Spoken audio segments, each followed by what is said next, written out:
خدا تعالیٰ نے ذکر کا کمال یہ رکھا کہ یہ ذکر جتنی بار سنا جائے ہر بار اچھا بھی لگے گا، نیا بھی لگے گا، بہترین بھی لگے گا۔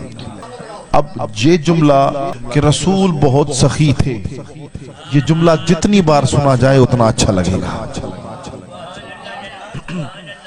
علی نے خیبر فتح کیا، یہ 10 لاکھ بار بھی سن لیا جائے تب بھی اچھا لگے گا۔ بندوں کا ذکر ایک مرتبہ سنو، دوبارہ آپ کا سننے کا دل نہیں کرتا۔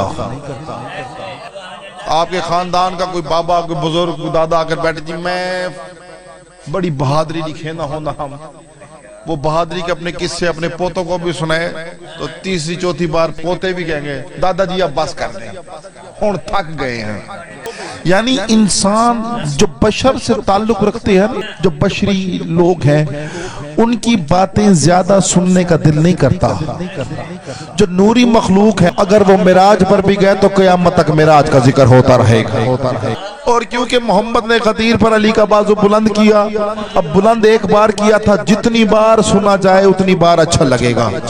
بندیاں نکال بندیاں کو سناؤ تو بندے دوبارہ نہیں سننا چاہتے۔ محمد والے محمد کا ذکر ہو تو بار بار سنا جائے، بندہ تھکتا نہیں ہے۔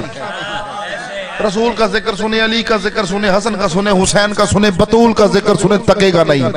نہ آل محمد کا ذکر سن کر بندہ تھکتا ہے، نہ بطول کے قاتلوں پر لعنت کرتے ہوئے بندہ تھکتا ہے۔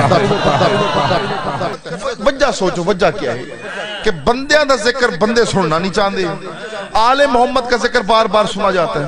اب نماز پڑھتے ہیں، نماز میں اب پڑھتے ہیں بسم اللہ الرحمن الرحیم، باقی جتنی بار بھی پڑھیں۔ آپ نے کبھی کہا کہ میں بار بار بسم اللہ پڑھ رہا ہوں؟ کہیں اللہ کو ہکو آیت بار بار پڑھوائی کھڑے۔ آپ الحمد پڑھتے ہیں، 5 وقت کی نماز پڑھے دن میں، جتنی بار پڑھیں آپ اس میں الحمد پڑھیں گے، ٹھیک ہے؟ جب آپ الحمد پڑھیں گے تو آپ کہیں گے اللہ سے یہ کہے کہ صورت بار بار دہروا رہا ہے۔ خود کیوں؟ کیونکہ یہ ہے صامت قرآن، چپ قرآن۔ چپ قرآن کی آیتیں بار بار پڑھو، بندہ تھکتا نہیں۔ آل محمد ہے ناطق قرآن، جب چپ قرآن پڑھتے ہوئے تو نہیں تھکتا تو ناطق کا ذکر سن کے کیسے تھک سکتا ہے؟ کیونکہ ناطق قرآن تھے۔ اب قرآن لینے کی باری آئی تو آپ نے ان کو چھوڑ دیا جو مالک قرآن تھے، اور قرآن آیا آل محمد کے گھر پر۔ اب قرآن پوچھنے کی باری آئی تو نوکروں سے پوچھتا رہا، ہم مالکوں کی چوکھٹ پر چلے گئے۔ اب جب آپ نوکروں سے پوچھیں گے تو جتنی نوکروں کی سوچ ہوگی اتنی وہ تفسیر بتائیں گے۔ جب مالکوں سے پوچھیں گے جہاں تک مالک کی انتہا ہوگی وہاں تک وہ قرآن سنائے گا۔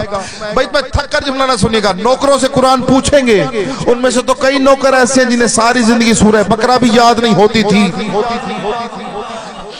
پر اگر مالکوں سے پوچھیں گے تو جناب عبداللہ علی کے پاس مغرب کی نماز کے بعد کہ یا علی مجھے الحمد کی تفسیر سنائے۔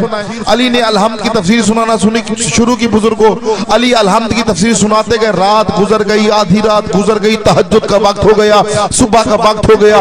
علی نماز کے لیے اٹھے اور مسکراتے ہوئے کہا عبداللہ یاد رکھنا تو نے قرآن کی تفسیر پوچھی ہے مالک قرآن سے، اگر میں علی چاہوں میں قیامت تک تجھے صرف الحمد کی تفسیر سناتا رہوں۔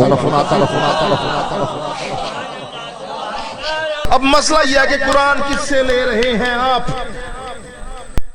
سورس معلوم ہونی چاہیے۔ اور خبریں سن دے نا آج کل، پہلے پوچھتے سورس کیڑا ہے۔ کچھ صحافی ایسے ہوتے ہیں جن کے بارے میں مشہور ہیں کہ یہ لفافہ صحافی ہے، تو آپ کہتے ہیں سورس ٹھیک نہیں ہے۔ سورس جس سے خبر آ رہی ہے وہ بندہ ٹھیک نہیں ہے، اس لیے خبر غلط ہوگی، جھوٹی ہوگی۔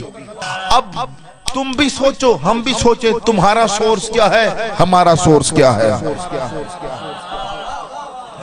اگر تو سورس تمہارے وہ ہیں کہ جن کی سچائی کی قسمیں قرآن اٹھائے پھر تم حق پر ہو۔ اگر ہمارا سورس وہ ہیں، وہ ہستیاں ہیں ہمارا سورس کہ جنہوں نے آتے ہی سجدہ کیا، قرآن سنایا، اگر ان سے پوچھا جائے تو اسلام حق پر ہوتا ہے، غیروں سے پوچھا جائے تو اسلام پھر حق پر نہیں ہوتا۔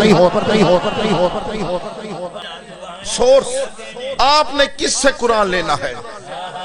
ہم نے لینا ہے آل محمد سے، ہم نے لینا ہے مالکوں سے، ہم نے لینا ہے خالقوں سے، اور ہم میں مخلوق اور مخلوق کی جرت نہیں کہ خالق کے مقام پر بیٹھ کر خالق کی بنائی ہوئی چیز کی تفسیر کر سکیں. مخلوق کی جرت نہیں کہ خالق کے بنائے ہوئے مقام پر بیٹھ کر خالق کی بنائی ہوئی چیز کی تفسیر اور اس کی ہم تشریحات کر سکیں. بھئی اگر ہمیں اس کی بنائی ہوئی چیز کو سمجھنا ہو تو ہمیں خالقوں سے پوچھنا پڑے گا. مخلوق اپنی اوقات میں رہے، اس لیے خدا نے مخلوق کو اوقات میں رکھنے کے لیے ایک نجس نطفے سے خلق کیا تاکہ مخلوق اپنی اوقات میں رہے. جب بھی اس کی اوقات یاد دلانی ہو تو میں کہہ دوں گا تمہیں کہ ہم نے تمہیں ایک نجس قطرے سے پیدا کیا ہے اور تمہاری اوقات اتنی تھی. جب تمہیں پیدا کیا تو پیدا ہوتے ہی تمہاری ناف کاٹ کر تمہارے کان میں اذان سنائی گئی، لیکن اس سے پہلے تمہیں غسل دیا گیا تاکہ تمہیں پتہ چلے تم دنیا میں آؤ تو ناپاک بھی ہوتے ہو اور مسلمان نہیں ہوتے. اذان بعد میں سنائی جاتی ہے. جو مالک ہوتے ہیں وہ آتے ہی قرآن سنا کر پوچھتی ہیں کہیے یا رسول اللہ توریت سناؤ، زبور سناؤ، انجیل سناؤ یا قرآن سناؤ. اب بات یہ ہے کہ ہم نے قرآن لیا مالکوں سے اور ہمیں فخر ہے. آپ اس جیسے مالک لا کر دکھاؤ، اگر اس جیسے مالک لا کر دکھاؤ ہم مان جائیں گے. ان جیسے بھی نہیں لا سکتے کیونکہ خدا نے آل محمد کے بعد پھر کسی کو ان جیسا بنایا ہی نہیں ہے. اور بڑے خوش قسمت ہیں وہ لوگ جو آل محمد کو مانتے ہیں.